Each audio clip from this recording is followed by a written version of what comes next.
C'est bon ?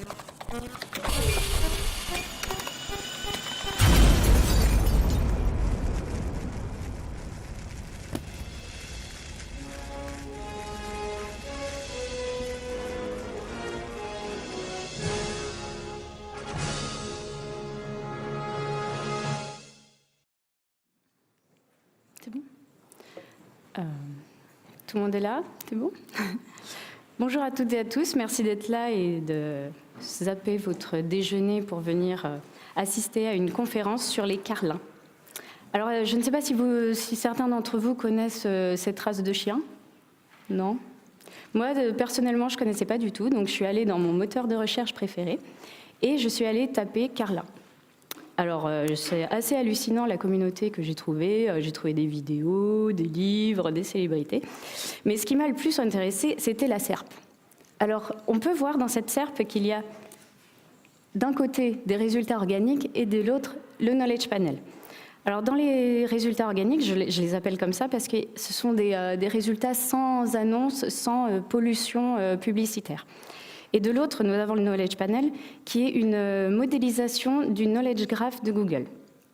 Alors, le Knowledge Graph, c'est un graphe qui met en relation des choses, des concepts, des entités et des lieux. Mais ce qui nous intéresse, nous, le plus, c'est le côté résultat organique. Alors, nous pouvons voir qu'il y a des rich snippets, avec les étoiles, les votes, et également avec des informations qu'on voit un peu plus haut, genre type de poil, forme de tête. Alors moi, quand j'ai vu ça, je me suis dit que ça serait super cool d'appliquer ça à mon équipe, là où je bosse.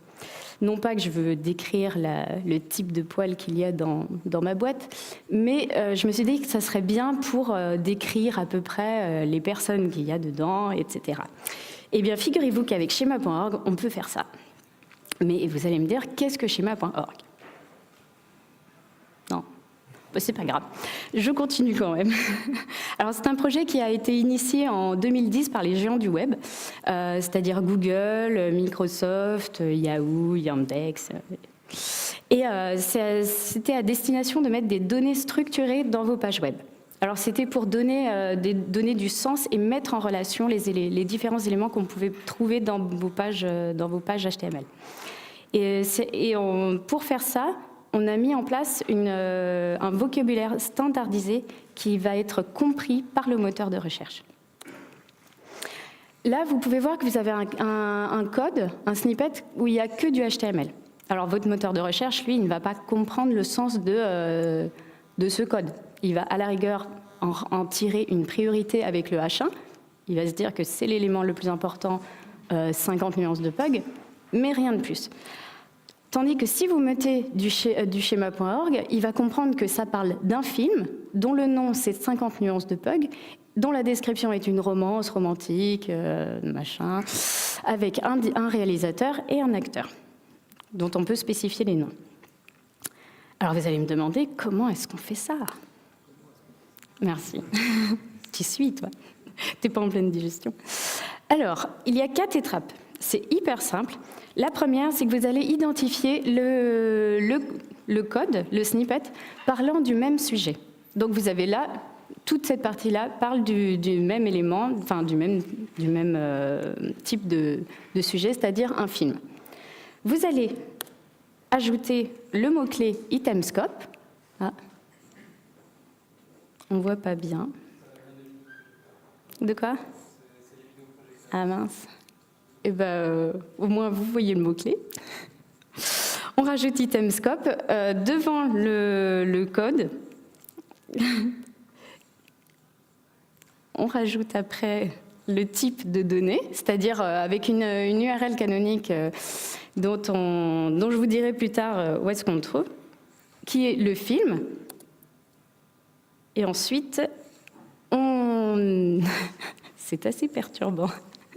Et ensuite, on rajoute des propriétés. Alors, je ne sais pas pour ceux qui se souvenaient du code, vous avez name, le 50 nuances de PUG, item propre, description, la description que je vous ai lue tout à l'heure, la romance, etc., avec l'item propre directeur pour le réalisateur, etc. Et ensuite, Et bien c'est tout, je viens de vous dire les 4 étapes. Donc je vous laisse remarquer qu'on peut imbriquer des éléments, c'est-à-dire que dans votre item type movie, vous pouvez avoir des item type person de 2 façons. Alors, dans ces éléments imbriquables, on remarquera qu'il y a aussi des propriétés. Alors, on verra que ces propriétés sont héritées. C'est pour ça que movie peut avoir la propriété name. Normalement, c'est marqué sous l'item type movie. Et vous avez les names pour les personnes aussi.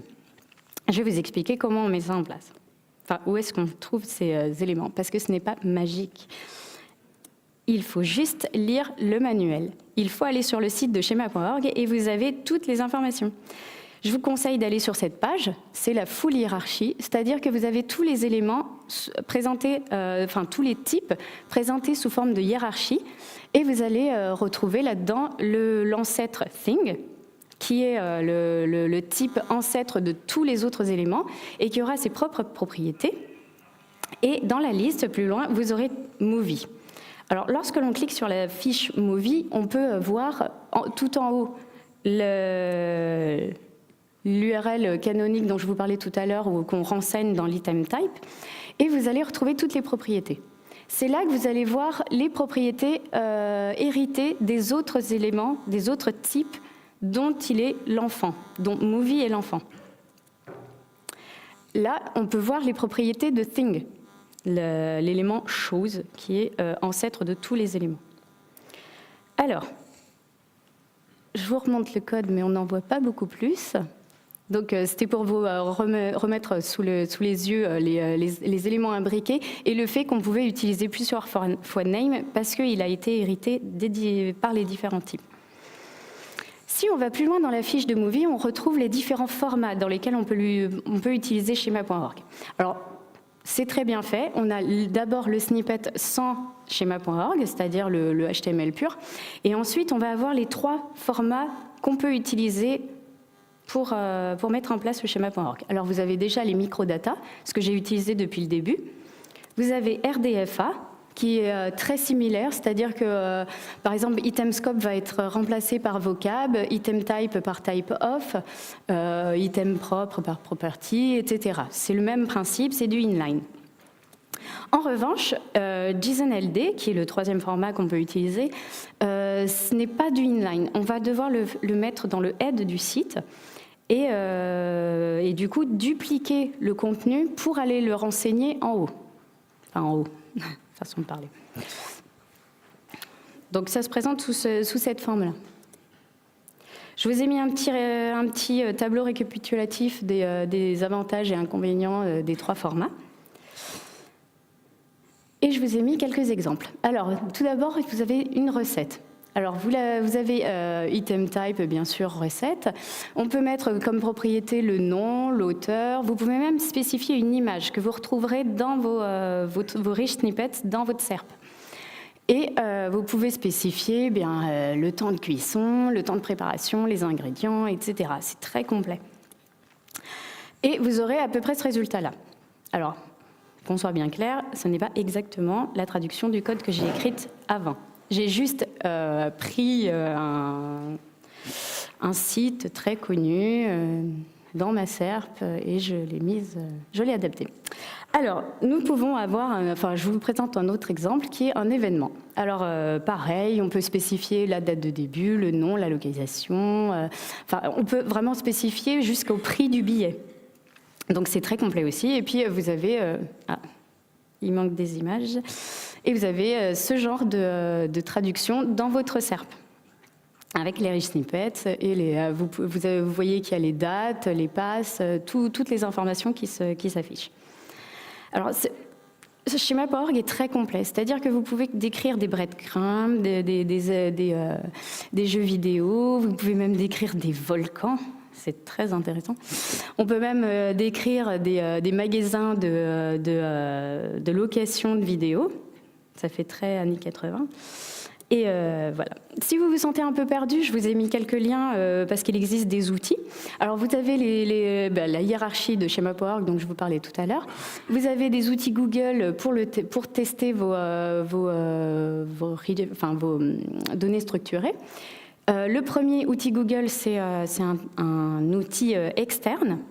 Et le deuxième, le rapport de la console, c'est un outil interne. C'est-à-dire qu'il faut que vous soyez propriétaire du site pour pouvoir l'utiliser. Je vous ai mis un exemple. Alors, c'est ça l'outil Google de test.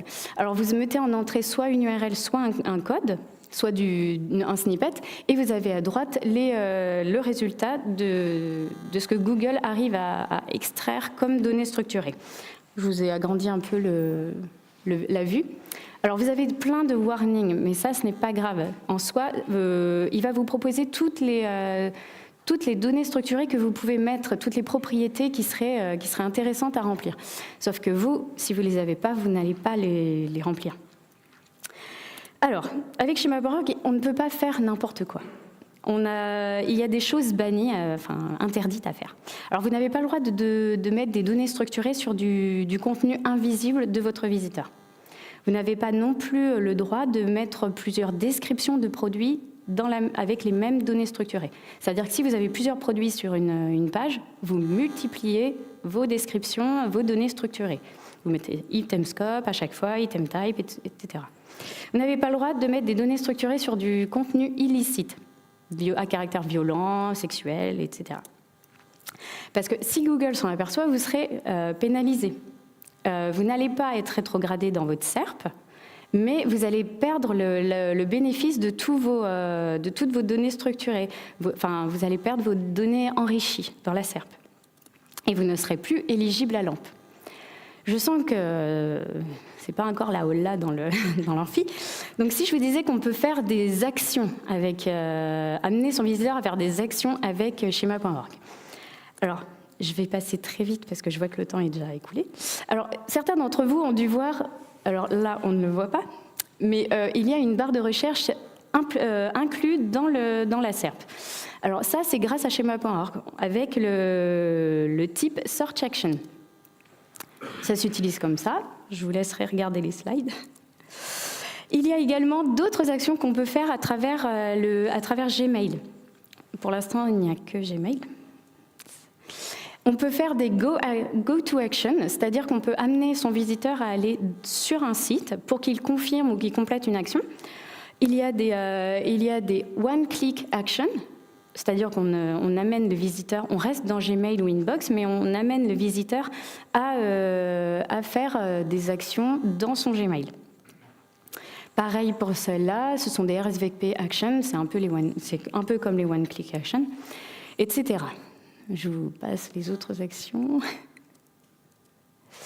Voilà, donc si vous êtes toujours pareil, si vous êtes perdu, il y a des outils qui sont disponibles, vous avez de la documentation, des aides au balisage de données structurées. Ça c'est un peu plus général, on peut l'utiliser aussi bien pour les données structurées que pour les actions, c'est pas spécifique aux actions. Et vous avez les outils de test Google qui sont plus spécifiques sur les actions. Alors, si Schema.org ne vous convient toujours pas parce que vous ne voyez pas, vous trouvez que ça ne colle pas à votre besoin, vous pouvez toujours contribuer. C'est-à-dire à la manière du W3C, vous pouvez pousser votre propre vocabulaire à la communauté et au bout d'un certain temps, qui est très incertain, il finira par vous le valider s'il est bien justifié. Voilà. Maintenant, c'est à vous de jouer. Merci.